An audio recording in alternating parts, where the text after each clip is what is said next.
Hey there, this is Natalie, and in this video, we are going to talk about the secret to negotiating a higher salary and getting it.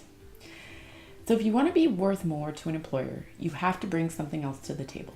Something that's more than other candidates bring, more than just your skill or your expertise on its own.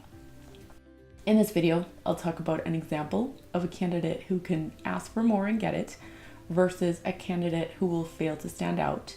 And we'll talk about why this is. So stay tuned.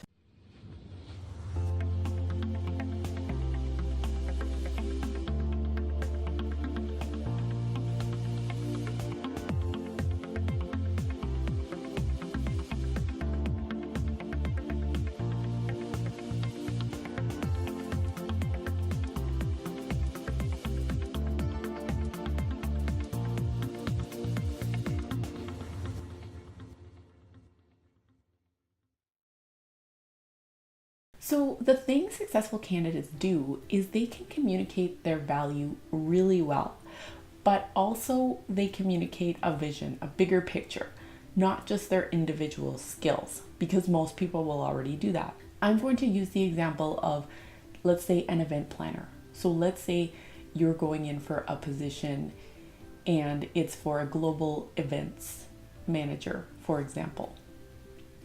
So an average candidate wouldn't ask any questions or do very much meaningful research before they go in, and they would just talk about their skills.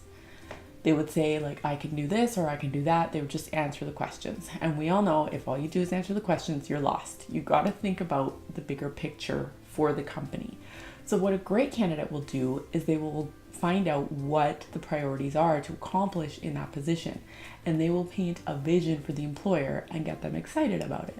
So for example, a great candidate might ask the interviewer this question: what's the top 3 goals for the successful candidate to accomplish in this role?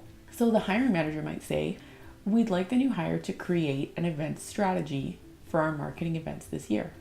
So for example, which events we should be going to, why, and ultimately how many leads we can expect from each event. So this is for marketing global events.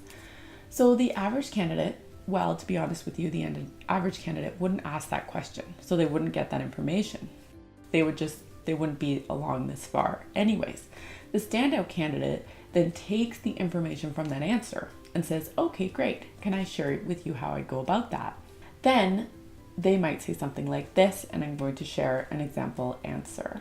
I created an event plan previously for my school, and what I learned was that the best events to go to aren't necessarily the biggest events, but the ones with the most targeted leads.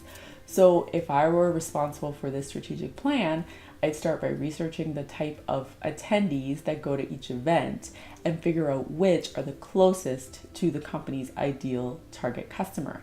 Then I'd go from there. This would ultimately lead to more sales for the company over the short term and the long term. And we'd be able to really hone in on our ideal customers and convert more of them. So that answer shows that you're thinking highly strategically with the long game in mind, plus the bottom line. You're looking 4 steps ahead to select the best strategy to get the sales and more revenue in the end. So see, you're not just seeing what they put in front of you, but you're seeing so much more in a bigger picture. So that is gold. With answers like that one, you can confidently ask for a higher salary because you've demonstrated your strategic thinking with just one answer. You've demonstrated a plan to make them more money. Just any event planner might be focusing on the decorations or the food or the lighting for the event, but the main focus is actually to get leads and to get sales for the company. And most people won't even touch on that. See how the answer goes pretty deep, but you can make the interviewer excited with that answer. So to demand a higher salary, showing a bigger picture can really help tremendously. So try to think in terms of high level and not just the question that's in front of you, but how could you expand on that? How can you be 3-4 steps ahead? If you like this video, I have a cheat sheet on how to negotiate your salary. So in the cheat sheet, we tackle the most common objections and how to handle them. Did you know that the default answer to a negotiation is always no? And that actually stops 50% of people from continuing to try. Don't let that be you. Be ready with an answer. Click the link below to grab the salary negotiation cheat sheet now. Thanks for watching, and I will see you in the next video. I'm so excited. I'm so excited to film this video. Can you tell? Okay, we actually have to do it now. Let's do it.